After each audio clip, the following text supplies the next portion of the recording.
President of the Senate, Speaker of the House of Representatives, Prime Minister, Chief Justice, Leader of the Opposition, members of the Ministry, members of the Australian Parliament, members of the Diplomatic Corps, distinguished guests, my fellow Australians.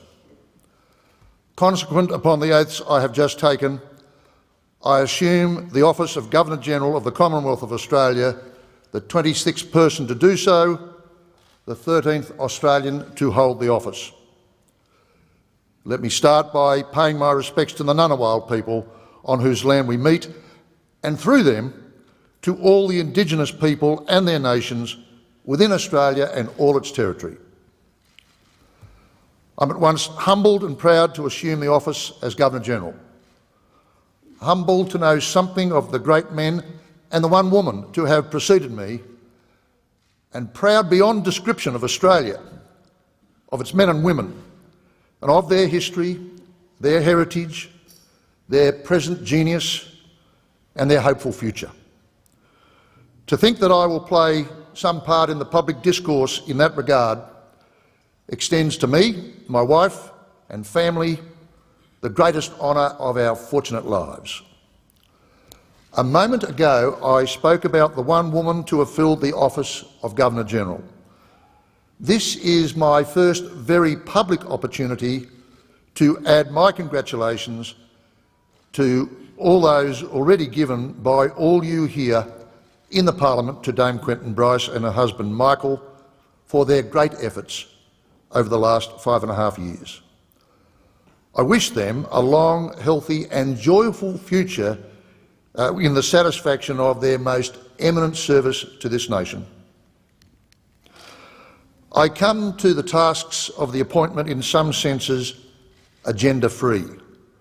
What I mean by this is that my wife and I will be attentive to any and all agenda that we encounter that sit within a broad and fundamental set of Australian values. Values that respect and uphold equity, compassion, generosity, tolerance and energetic ambition. Our nation prides itself on high levels of social inclusiveness and harmony and equity, and compared to most nations on earth, that pride is not misplaced. Yet in the broad, and indeed in some special sectors of our community, we remain imperfect, a work in progress. There is a role for the Governor-General, in the words of one of my predecessors, to reflect the community to itself, without becoming partisan, and I will embrace those opportunities enthusiastically.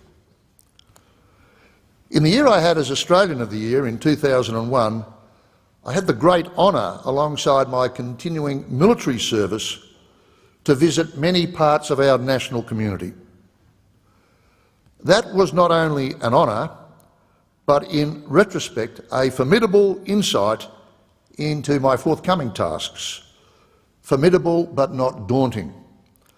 I pledge all of my energy and goodwill to all the tasks of Australia's Governor-General, not least those working within the wider community. Moving to a close, I address all the parliamentarians present in this place, the hub of one of the world's great democracies.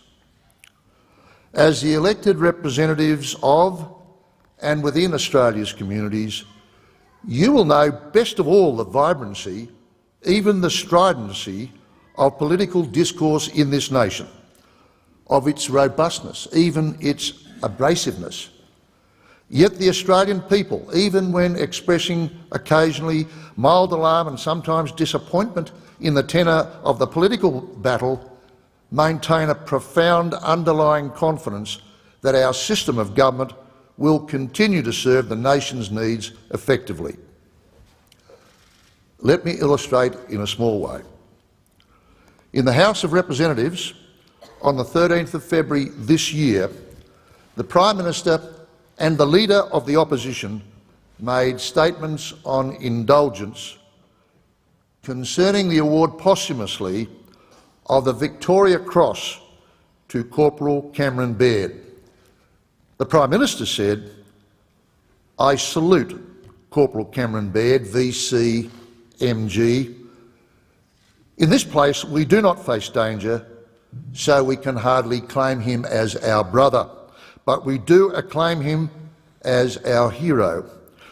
We can hardly imagine what the likes of Cameron Baird and his comrades go through, but we stand in awe of their extraordinary courage, the extraordinary courage of these amazing men who serve our country and keep us safe." Immediately thereafter, the Leader of the Opposition said, "All Australians admire courage. All of us aspire to be strong. But bravery and strength is not restricted to those who are decorated. Corporal Baird and all his fellow soldiers are heroes, but there can be no doubt that Corporal Baird was the sort of man that every soldier would aspire to be. We hail and salute Cameron Baird. He lives in the injured hearts of those he left too soon."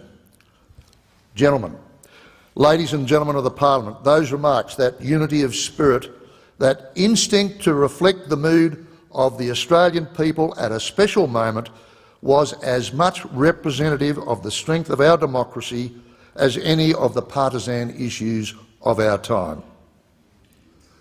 Lynn and I reiterate our consciousness of the great responsibility and the great honour that has been conferred upon us, and now it's time to get to work. Thank you, Mr. President and Madam Speaker.